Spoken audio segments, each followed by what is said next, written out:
Hello everyone, Talal Azim here from Popcorn and Soda, and I have the privilege today to be discussing the upcoming release of the film Darkest Miriam. Darkest Miriam will be playing on the opening night of the Canadian Film Festival, running from March 24th to March 29th. Tickets are still available at canfilmfest.ca. I'm very excited to be joined by the director of the film, Naomi Jaye. Naomi, how are you doing today?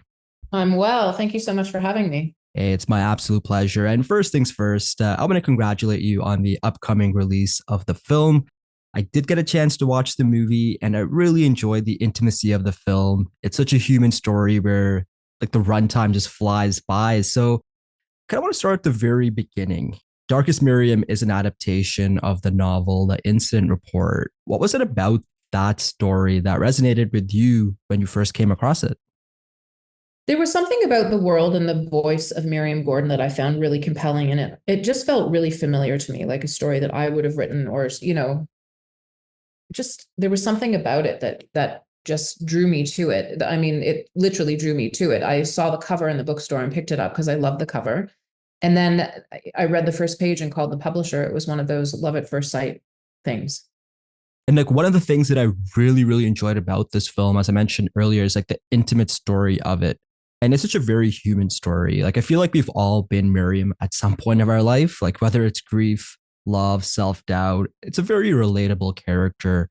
And the character of Miriam is performed so well by the very talented brittlower. So she made this character so three-dimensional and gave us peeks into her life at like the right time in the film. So, can you talk about working alongside with Britt and what made her the right actress to play this part?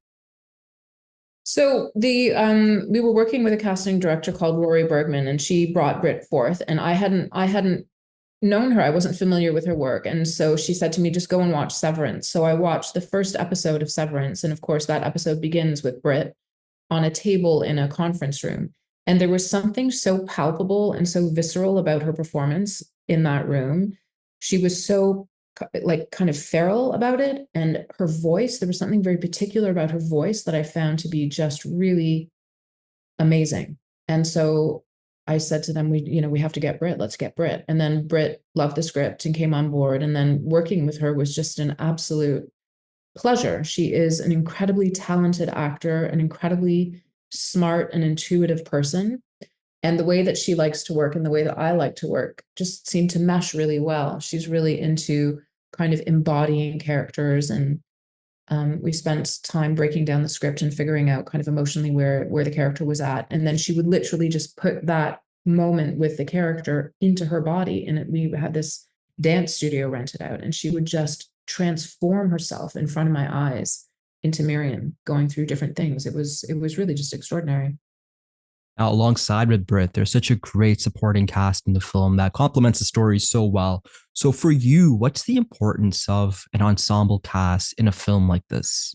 Oh, it's like vital. I had two amazing lead performers, or four lead performers in the end. And then I've worked for a very long time with casting director Marcia Chesley, who's based in Toronto, and she brought forth these really strong, roles for all of the patrons who were in the library, and all of the people who kind of fill out Miriam's world. And it was just vital. Obviously, you can't have anyone who isn't great in your film. They were all just extraordinary. What I really enjoyed and stood out to me, Naomi, was really your direction of the film. It's very stylized, and to me, it's like a character in the film. It keeps the pace of the film going so quick when, especially dealing with some deep subject matter. It's kind of got that like Wes Anderson vibe to it, that quirkiness to it. When deciding you were like how you were going to shoot this film, did you know that this is the way to go? So obviously, I had spent a very long time with the film. It took 14 years to make. So I had a very strong idea of what I wanted to do with it visually in my head, which was kind of embedded into the script. And then when you get to the brass tacks of it, once you have your locations and you have your cast, things obviously change.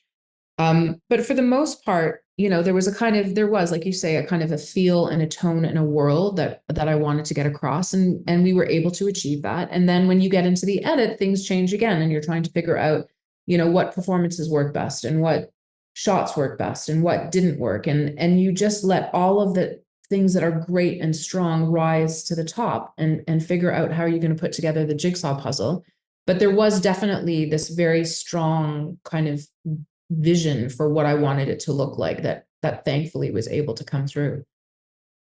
Another thing that I love about films is like when you spot different locations that you recognize. And especially in a film like this that's in Toronto, it's like, that DiCaprio meme from Once Upon a Time in Hollywood. You kind of like point at the screen when you're like, I recognize that. So could you talk about the backdrop of Toronto being a character in this film pretty much? Yeah, well, I mean, this is a Toronto story. Martha Bailey, the author of the book, is based in Toronto. I'm based in Toronto. Miriam lives in Toronto, and she works in a fictional branch of the Toronto Public Library based in Allen Gardens. And Allen Gardens, for anyone who lives in Toronto, is a very particular neighborhood, and it has a very particular kind of architecture and look to it. And there was no way to do it except in Toronto, so that was of the utmost importance that we shoot those scenes and keep it placed in Toronto. Oftentimes Toronto kind of plays for other big cities, and I really wanted Toronto to just be Toronto. Right on. And lastly, what do you hope audiences take away from Darkest Miriam? Gosh, that is like the ultimate question, isn't it? Um, I don't know. I think all of the films that I make, people sometimes think that they're sad films, but actually, in my mind, they're hopeful films, and that ultimately they just reflect how I view the world, which is things happen for most people. Well, I mean, that's not true, but things can happen, kind of, good things and bad things in equal part and equal measure over the course of your life. And it's just how you choose to frame it, how you choose to see it. And if you can just choose to keep going, like to move forward, to take a breath. In every film, I just want everyone at the end of the film to be able to take a breath, which is an acknowledgement of, life can be very difficult, but it's worth living. So I guess that's what I hope people take from it. That's beautiful. And Naomi, once again, I want to congratulate you on the upcoming release of the film. I had a great time with the movie, and I believe audiences will as well. I truly wish you all the best, and I appreciate your time today. Thank you so much. It's been great chatting with you.